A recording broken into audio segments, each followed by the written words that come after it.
Assalamualaikum warahmatullahi wabarakatuh. Alhamdulillahirrahmanirrahim. Wabihi nasta'in ala umuri dunia waddin.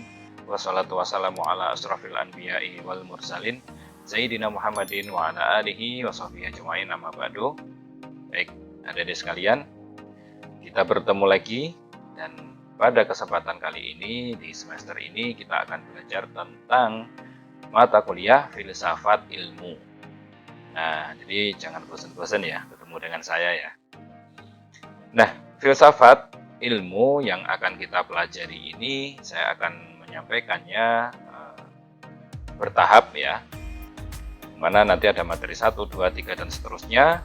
Dan di pertemuan yang pertama ini kita akan membahas tentang pengantar. Nah, yang namanya pengantar itu adalah perkenalan lah, intinya begitu ya. Perkenalan tentang filsafat ilmu, kemudian apa yang akan kita bahas di filsafat ilmu dan apa yang kita dalami, kemudian batasan-batasannya apa, sehingga kita bisa mengambil sebuah manfaat dari mata kuliah filsafat ilmu ini. Dan juga di pengantar ini saya akan membahas di sini filsafat dulu ya. Apa itu filsafat dan lain sebagainya, kemudian ilmu itu apa, kemudian filsafat ilmu. Nah, jadi filsafat, kemudian filsafat ilmu gitu. Nah, maka silakan perhatikan dan simak baik-baik video ini, jangan di skip ya, agar kita dapat memahami dan mengambil manfaat dari mata kuliah yang akan kita arungi, yang akan kita jalani di semester ini dengan baik. Oke, tidak usah berlama-lama, mari kita lanjutkan kuliah kita pada kesempatan kali ini.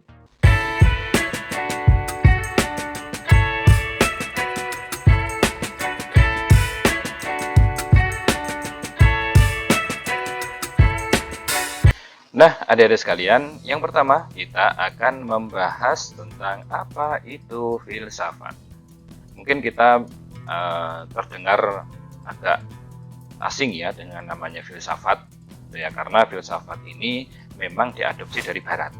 Oke, filsafat itu sejarahnya diadopsi dari Barat. Maksudnya dari Barat itu dari mana? Dari Eropa. Nah, cara berpikir Eropa itu kita adopsi. Nah, kenapa kok enggak kita belajar yang Islam saja? Kita kan orang Islam gitu ya. Ya karena kita di kampus. Di kampus itu mempelajari semua. Maka harap di sini juga hati-hati juga, kemudian tidak mudah terbawa arus. Yang dimana di sini akan saya jelaskan juga tentang filsafat tersebut dan juga sedikit-sedikit mungkin ya tentang ilmu keislaman sebagai perbandingan gitu ya. Nah, sekarang apa itu filsafat? Nah, kata filsafat dalam bahasa Indonesia memiliki padanan kata, yaitu filosofia dalam bahasa Latin, filosofi dalam bahasa Inggris, filosofik dalam bahasa Jerman, Belanda, dan Perancis, dan falsafah dalam bahasa Arab. Nah, jadi kalau kalian menemu kata-kata ini, itu yang dimaksud adalah filsafat. Nah, artinya adalah filsafat. Ini adalah sebuah istilah saja gitu ya. Jadi nggak usah bingung tentang filsafat ini.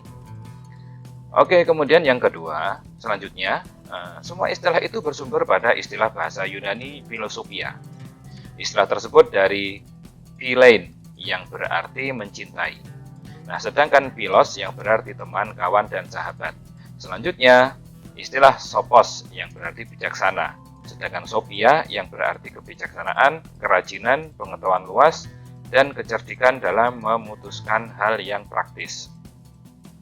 Jadi begini ya adik-adik, ini hanya penguraian kata saja ya, penguraian bahasa. Jadi tidak usah bingung. Yang pada intinya secara bahasa itu diambil dari bahasa Yunani, istilah filsafat itu, atau falsafah, atau filosofia, atau filosofik dan lain sebagainya. Itu dari bahasa Yunani. Kenapa? Karena lahirnya filsafat itu dari Yunani, gitu ya, dari Yunani kuno. Nah, yaitu oleh Socrates dan Plato, muridnya. Nah, maka sekarang namanya filsafat kan akhirnya bertransformasi gitu ya, berubah, kemudian ditata lagi, berubah lagi, dibuang yang nggak perlu, dimasukkan yang perlu, dan seterusnya gitu ya, seiring perkembangan zaman. Nah, maka di sini banyak juga artinya gitu ya. Diambil dari kata ini artinya ini, diambil dari kata ini artinya ini, diambil dari kata ini artinya ini. Nah, gitu. Maka dari berbagai suku kata yang diambil ini dan arti-artinya, nah kita akan membahas yang namanya apa itu filsafat. Nah, itu ya. Sekarang kita akan membahas secara praktis. Filsafat berarti alam pikiran atau alam berpikir yang mendalam dan sungguh-sungguh. Jadi intinya yang namanya filsafat itu alam pikiran, gitu ya, atau alam berpikir. Nah, tapi nggak cuma mikir dikit, enggak, mikir secara mendalam dan bersungguh-sungguh. Gitu. Nah, maka dari ilmu ini, dari mata kuliah ini, kalian itu dibimbing atau diarahkan untuk menjadi seorang ilmuwan, gitu ya, menjadi ilmuwan, menjadi peneliti. Peneliti dari apa? Dari segala hal, tergantung faknya, tergantung jurusannya, gitu loh. Karena namanya filsafat ilmu itu dipelajari, baik jurusan matematika, jurusan agama di hadis, kemudian di HES, kemudian di HKI, kemudian di bisnis, kemudian di macam-macam akuntansi dipelajari. Karena apa? Karena melatih kita untuk berpikir. Memang ini mata kuliah berpikir gitu, jadi mikir gitu. Gitu ya, mikir. Nah, filosofi itu kebanyakan merenung gitu ya, mikir apa yang dipikir nggak tahu lah, entah mikir utang atau mikir apa gitu ya. Tapi pada intinya yang namanya filsafat itu adalah berpikir gitu ya. Bukan cuma berpikir sedikit, enggak, tapi berpikir secara mendalam dan sungguh-sungguh. Oke, nah sekarang orangnya disebut filsuf atau filosof. Nah, orang yang mikir itu disebut filsuf, yaitu orang yang memikirkan hakikat segala sesuatu dengan sungguh-sungguh dan mendalam. Nah, jadi orang yang mikir terus gimana ini, nah, kenapa kok ada gunung meletus, gitu ya, kenapa kok misalkan apa, ikan itu hidup di air. Kenapa? Udah dari sononya itu. Nah, itu ya mikir tapi nggak mendalam gitu ya. Kalau mendalam kan kenapa? Gimana caranya bikin kapal selam itu? Mikir. Dengan cara mendalam dan sungguh. Nah, maka filsafat adalah hasil akal manusia yang mencari dan memikirkan suatu kebenaran dengan sedalam-dalamnya. Atau dengan kata lain, filsafat adalah ilmu yang mempelajari dengan sungguh-sungguh hakikat suatu kebenaran.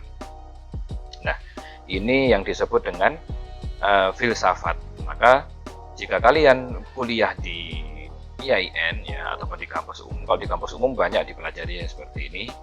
Nah, sedangkan di IAIN kan istilahnya kampus keislaman gitu ya, kampus keagamaan, karena fokusnya di agama Islam. Nah, tetapi hal ini walaupun tidak dari Islam itu juga perlu kita pelajari. Karena apa? Karena di luar di sekitar kita ini sekarang ya banyak orang satu ya ngakunya beragama tapi dia tidak menjalankan agama, atau bahkan dia ngakunya beragama, bukan tidak hanya menjalankan, tapi dia hanya di KTP saja. Ternyata dia nggak percaya Tuhan. Atau dia percaya Tuhan, tapi hanya ikut-ikutan aja. Atau memang dia percaya Tuhan, atau percaya Allah gitu ya. Tapi dia memang belajar gitu loh. Memang buktikan, secara akal dibuktikan, secara ayat dibuktikan. Nah, itulah cara pembuktian, itulah yang dinamakan dengan berfilsafat sebenarnya. Cuman kan istilahnya kalau filsafat itu dengan hal-hal yang bisa dijangkau dengan indera dan akal. Sedangkan dalam agama Islam itu ada beberapa hal yang tidak bisa dijangkau dengan akal dan indera. Contoh malaikat tidak bisa dijangkau dengan indera dan akal gitu ya. Ya secara akal mungkin dikit-dikit aja, tapi secara indrawi nggak bisa. Gimana kita bisa melihat malaikat itu? Belum ini ngomongin Allahnya ya, malaikat, jin. Kalau jin oke lah, banyak yang kesurupan atau apa gitu ya. Tapi itu juga secara medis misalkan dilihat ya bisa aja itu gangguan medis gitu. Nah, itu salah satu perbandingannya dengan Islam. Kalau Islam itu wahyu turun ya, Al-Quran dan Nabi Muhammad ada. Nah, itulah pusatnya. Kamu harus percaya, tidak percaya, masuk akal, tidak masuk akal, benar, ya pasti benar gitu ya. Kita kan iman. Nah, kalau Islam gitu, iman, percaya tidak percaya, logis dan tidak logis, ya harus percaya. Nah, gitu ya. Kalau iman gitu dalam Islam. Ya, karena patokannya adalah wahyu tersebut. Oke. Selanjutnya, filsafat sebagai ilmu. Nah, sekarang kita akan menarik filsafat itu sebagai ilmu, gitu ya. Kenapa? Kenapa? Kok filsafat sekarang kita bahasnya filsafat sebagai ilmu, kan nanti ada filsafat sebagai apa, filsafat sebagai apa, gitu. Nah, karena kita konteksnya itu sekarang kita belajar kuliah, maka ya kita akan mendalami sebuah ilmu. Nah, maka filsafat sekarang sebagai ilmu. Kenapa? Karena dalam pengertian filsafat terkandung 4 pertanyaan ilmiah. Nah, jadi dalam berfilsafat itu, dalam berpikir ya secara mendalam itu ada 4 pertanyaan ilmiah. Satu, bagaimana? Bagaimana? Gitu ya. Yaitu pertanyaan yang menanyakan sifat-sifat yang dapat ditangkap atau yang tak tampak oleh indera. Jawabannya bersifat deskriptif atau penggambaran. Misalkan kalian ditanya, bagaimana bentuknya gajah itu? Ya, kalian gambarkan. Dalam pikiran ini kan tergambarkan. Oh, saya pernah lihat. Gajah itu punya belalai. Gajah itu punya gading. Warnanya begini. Kakinya 4, telinganya lebar. Nah, gitu. Dan lain-lain. Bagaimana? Misalkan bagaimana sebuah ayat itu bisa dihafal. Misalkan gitu. Atau bagaimana, macam-macam lah ya. Jadi saya akan sinkronkan dengan keislaman, dengan apa namanya yang ada di dunia Islam ya. Kemudian yang kedua, mengapa? Nah, mengapa? Kenapa? Gitu. Yaitu menanyakan tentang sebab atau asal mula suatu objek. Nah, jawabannya bersifat kausalitas atau sebab akibat. Nah, ini yang banyak terjadi itu. Mengapa ada ayam? Karena ada telur. Mengapa ada telur? Karena ada ayam gitu ya. Mana yang duluan? Telur apa ayam gitu ya. Nggak habis-habis itu. Nah, jadi yang intinya kalau mengapa itu pasti kaitannya adalah sebab dan akibat. Mengapa orang itu kok jatuh dari motor? Oh, ternyata rimnya blong. Loh, mengapa mobil itu nggak bisa jalan? Oh, ternyata bensinnya habis. Nah, gitu ya. Jadi ada sebab akibatnya. Itu kalau mengapa. Oke. Tentang asal mula suatu objek. Suatu objek itu mengapa kok ada, misalkan mengapa harus ada bangunan? Karena manusia butuh tempat tinggal. Nah, gitu ya. Itu dalam berfilsafat. Itu ini masih yang anu ya, masih yang gampang sekali ini. Masih kita merangsang dulu, kita rangsang ya. Nah, yang ketiga, kemana? Itu menanyakan tentang apa yang terjadi di masa lampau, masa sekarang, dan masa yang akan datang. Jawabannya bersifat normatif atau berdasarkan norma, hukum, atau kebiasaan. Nah, kemana ini perginya? Ya biasanya ke mana gitu. Pencuri ini kalau ditangkap kemana ini? Nah, ya ke kantor polisi gitu ya. Secara hukum nanti dihukum, nanti diadili di mana? Kemana ini mau menerima keadilan ini ya di pengadilan gitu ya. Itu apa namanya dalam filsafat. Kemudian selanjutnya yang keempat, apakah? Yaitu menanyakan tentang hakikat atau inti mutlak dari suatu hal yang sifatnya sangat dalam dan hanya dimengerti oleh akal. Nah, jawabannya dapat mengetahui hal yang bersifat sangat umum, universal dan abstrak atau tidak berwujud. Orang-orang barat itu ya, itu kan istilahnya segala sesuatu itu dikaitkan dengan sklenik gitu. Kamu harus percaya gitu. Maka timbul salah satu timbulnya filsafat itu.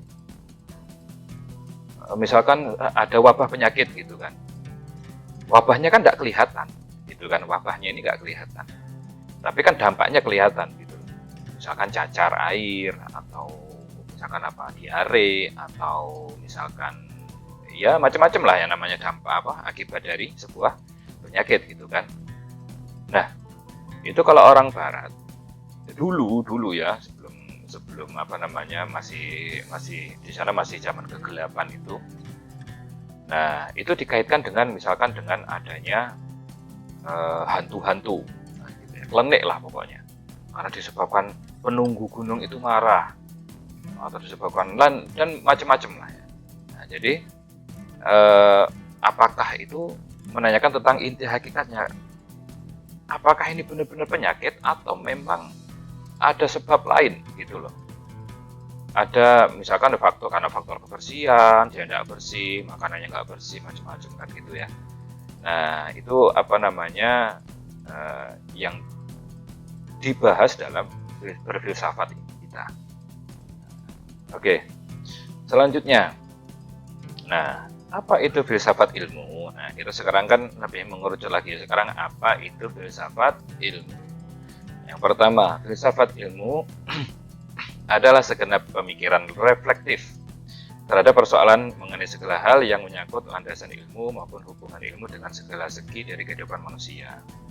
Jadi ini ada sebuah ilmu ini ya, misalkan matematika gitu ya. Nah, dalam matematika ini kita harus dilatih terus gitu loh. Bukan hanya penjumlahan matematikanya aja atau pengurangannya aja, enggak. Tapi bagaimana matematika ini bersinggungan dengan kehidupan manusia. Nah, misalkan fisika, bagaimana bersinggungan dengan kehidupan manusia? Katakan nanti apa namanya, ternyata dari fisika ini lahirlah komputer, gitu, lahirlah HP, lahirlah dan lain sebagainya, gitu. Filsafat ilmu dapat dibedakan menjadi dua, yaitu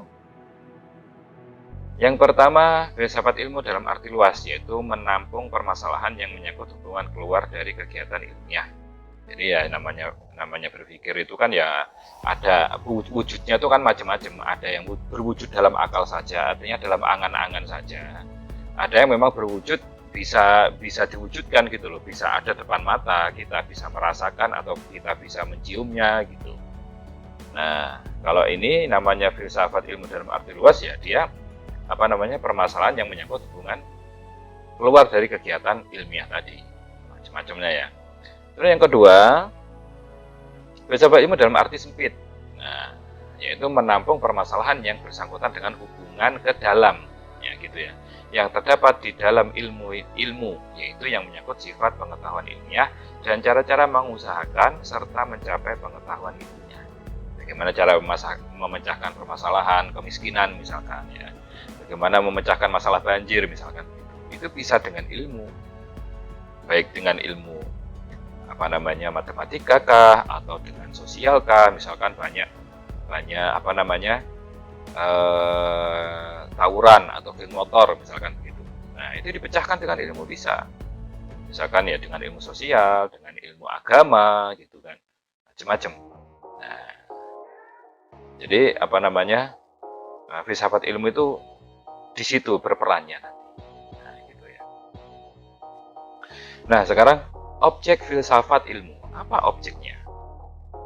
Dibahas itu apanya gitu loh. Oke, objek filsafat ilmu ada dua. Ini secara ringkas saya, ada dua objek filsafat ilmu. Yang pertama objek material, yaitu objek yang dijadikan sasaran penyelidikan oleh suatu ilmu atau objek yang dipelajari suatu ilmu. Nah, objek material filsafat ilmu adalah ilmu pengetahuan atau materi atau benda itu sendiri. Nah, misalkan kayak lampu ya lampu, komputer ya komputer, misalkan apa ya, yang benda material itu sendiri. Nah, pertanyaannya biasanya pakai apa atau apakah. Nah, gitu ya, apa atau apakah. Nah, apakah, misalkan apakah kulkas ini dapat, misalkan apa ya, dapat membekukan, gitu ya. Oh dapat, kenapa? Karena satu dialiri listrik, kemudian ada alatnya apa, kemudian mengeluarkan hawa dingin dan sebagainya. Nah itu. Kemudian yang kedua, objek formal, yaitu sudut pandang dari mana sang subjek menelaah objek materialnya. Objek formal filsafat ilmu adalah hakikat atau esensi ilmu pengetahuan, yaitu apa problem mendasar ilmu pengetahuan. Seperti apa fungsi pengetahuan ini bagi manusia, apa fungsinya? Pertanyaannya biasanya adalah apanya yang dibahas gitu. Dari sini apa yang dibahas. Nah, mungkin dari sebagian kalian masih bingung ya. Oke, ini saya kasih contoh. Nah, saya kasih contoh gampangnya. Contoh gampangnya seperti penelitian sepak bola. Sepak bola itu kan olahraga ya. Objek materialnya adalah unsur sepak bola tersebut dan formalnya adalah segi apanya yang diteliti dari unsur tersebut. Jadi, sepak bola. Sesuatu disebut sepak bola itu harus gimana sih? Harus ada apa? Satu, ada bola, pasti kan? Ada bolanya. Kemudian, yang kedua, ada pemainnya, gitu kan? Kemudian, yang ketiga, ada lapangannya. Entah lapangan yang berumput atau lapangan berkeramik, terserah, yang penting ada lapangannya. Kemudian ada gawangnya, gitu. Katakan itu ya. Oke, 4 ini unsur sepak bola. Nah, yang unsur-unsur inilah disebut dengan objek material ya. Objek material ini. Nah, kemudian objek formal itu meneliti bagian-bagian dari unsur ini. Misalkan meneliti lapangan. Akhirnya gini, harus gimana karakter yang bagus itu untuk sebuah lapangan sepak bola? Nah, gitu ya. Atau meneliti harus pakai rumput yang apa? Misalkan gitu. Atau meneliti lebarnya yang ideal berapa? Panjangnya berapa, lebarnya berapa? Nah, itu secara umum seperti itu ya. Oke, selanjutnya contoh kalau sama halnya dengan penelitian dalam hadis, tafsir, fikih dan lainnya. Misalkan dalam hadis ini, sesuatu itu disebut hadis itu harus apa yang terkumpul di situ. Misalkan satu matan itu redaksinya hadis itu. Ucapannya Nabi atau cerita tentang yang disandarkan ke Nabi itu. Kemudian ada sanad. Nah, ada sanad. Kemudian ada perawinya, gitu kan. Nah, kemudian ada pentakhrijnya atau yang mendokumentasikannya. Nah, baru hadis itu. Katakan ini ya, katakan itu. Nah, berarti objek materialnya adalah yang ini. Nah, yang saya sebut unsur-unsur ini tadi. Dan objek formalnya adalah misalkan pengen meneliti tentang perawi. Nah, gimana karakter perawi yang bisa diterima? Bagaimana kita misalkan menyatakan bahwasanya perawi ini hadisnya itu tergolong lemah, gitu ya?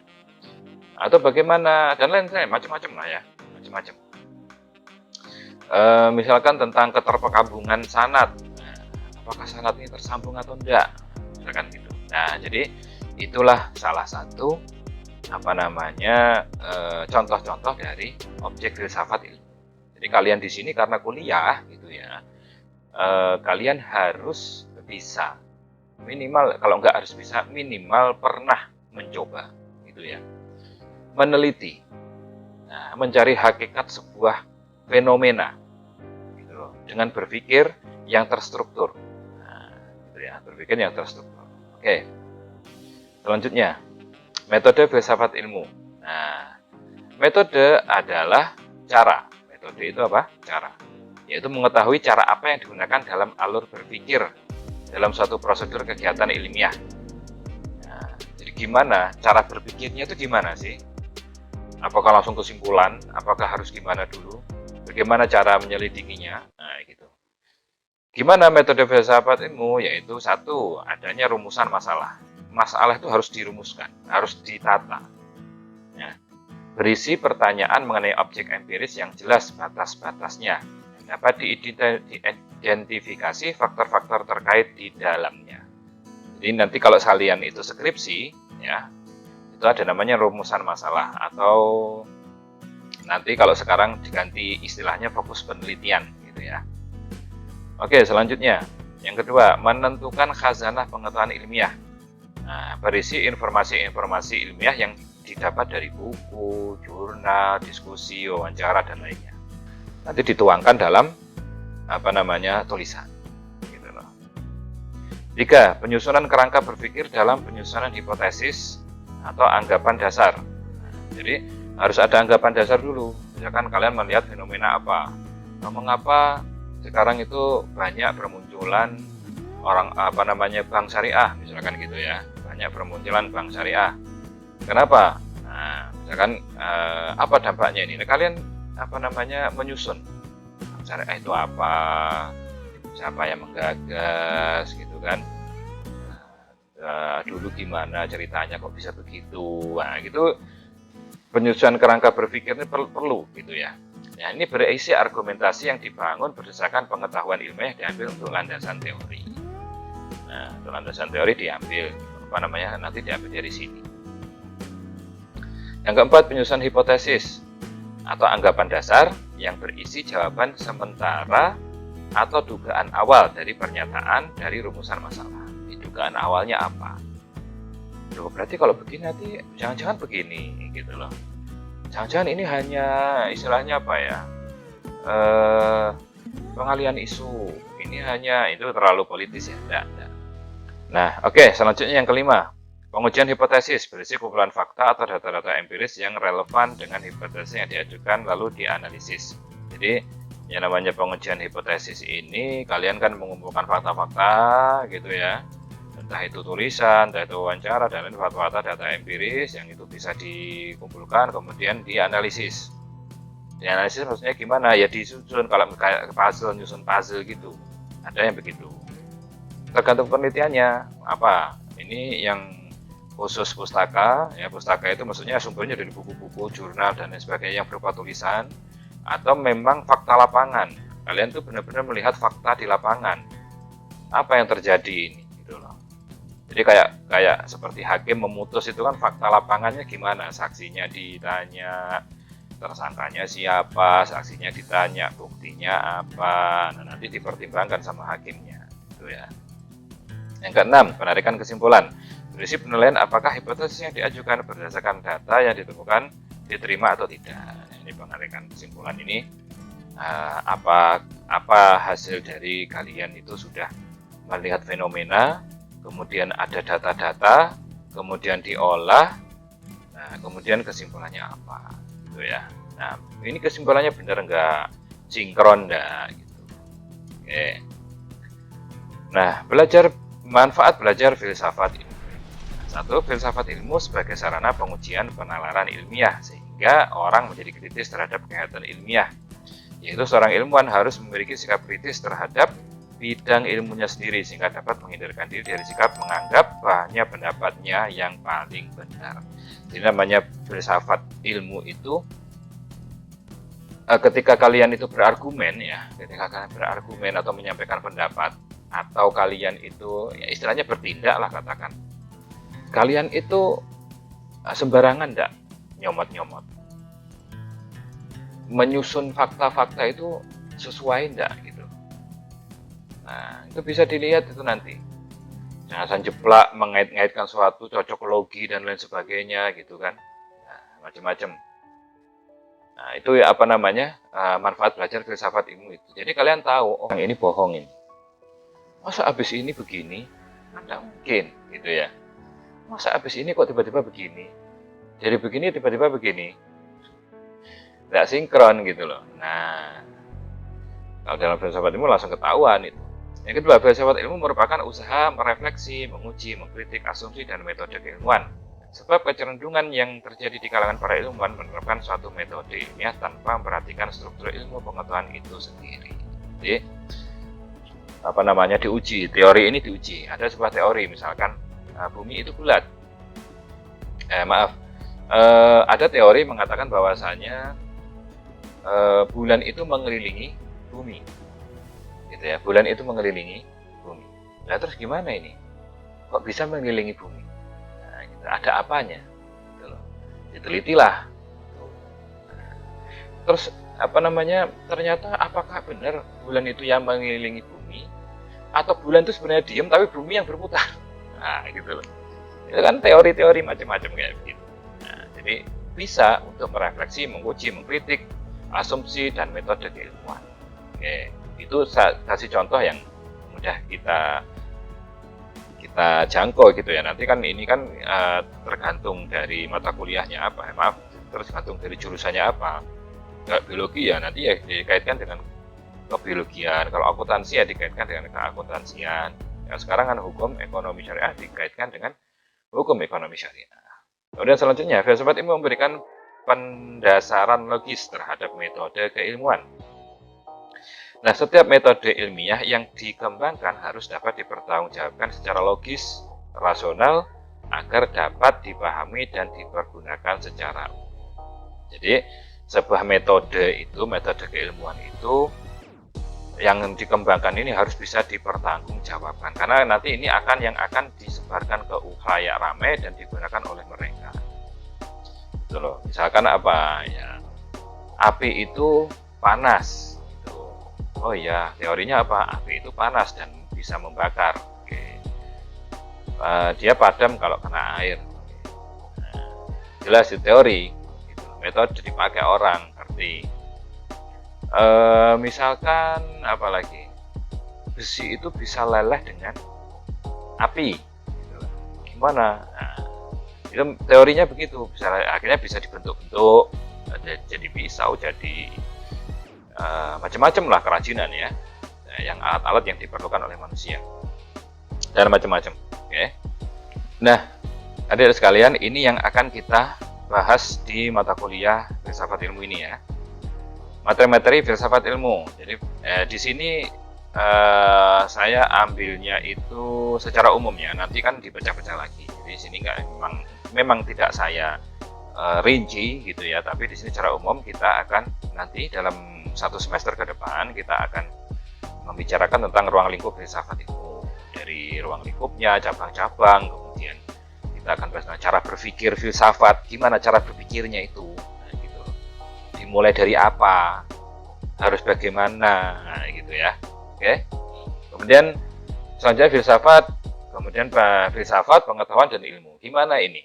Nah, ada 3 istilah ini: filsafat, pengetahuan dan ilmu. Gimana kita menyingkrongkan atau mungkin membahas ini yang berkaitan dengan filsafat. Kemudian dasar-dasar pengetahuan. Nah, apa saja dasar-dasar pengetahuan? Kemudian selanjutnya tentang filsafat abad modern. Gimana filsafat abad modern? Apakah sama dengan abad yang lalu? Gimana filsafat kalau dulu? Nah, gitu ya. Kemudian sejarah perkembangan ilmu pengetahuan. Bagaimana sejarah perkembangan ilmu pengetahuan itu? Apakah orang itu tiba-tiba bisa bikin mobil kan gitu kan? Nah, otomatis ditemukan apa dulu, komponen-komponennya dulu gitu ya. Baru disusun, dikembangkan, akhirnya keluarlah bisa dari mobil bisa membuat kapal misalkan, habis itu bisa membuat pesawat, bisa membuat helikopter, sekarang bisa membuat satelit gitu ya, macam-macam. Nah, selanjutnya kita membicarakan tentang etika keilmuan. Etika keilmuan itu bagaimana gitu ya. Kemudian yang terakhir kita membahas tentang ilmu, teknologi dan seni. Jadi ada ilmu, ada teknologi, kemudian ada seni. Itu yang ada di mana? Di kita gitu ya, di sekitar kita ini. Nah, ini insya Allah yang akan kita bahas tentang materi-materi filsafat ilmu selama 1 semester ke depan, dan semoga yang saya sampaikan ini sedikit memberikan pencerahan ya, sedikit mencerahkan, sedikit menggugah dan membuka pikiran kita bahwasanya kita sekarang ada di era globalisasi. Kita di era saling berlomba-lomba untuk maju. Nah, maka kita harus bisa mengimbangi. Salah satunya dengan apa? Dengan belajar filsafat ilmu ini. Walaupun ini enggak dari Islam, gitu ya, enggak dari Islam. Nanti kita akan membahasnya secara perbandingan sedikit demi sedikit dalam keterangan yang akan saya sampaikan di video-video yang akan datang, gitu ya. Semoga mudah difahami, dan jika ada yang kurang tepat bisa kasih kritik dan saran di kolom komentar. Demikian yang dapat saya sampaikan, kurang lebihnya mohon maaf. Wassalamualaikum warahmatullahi wabarakatuh.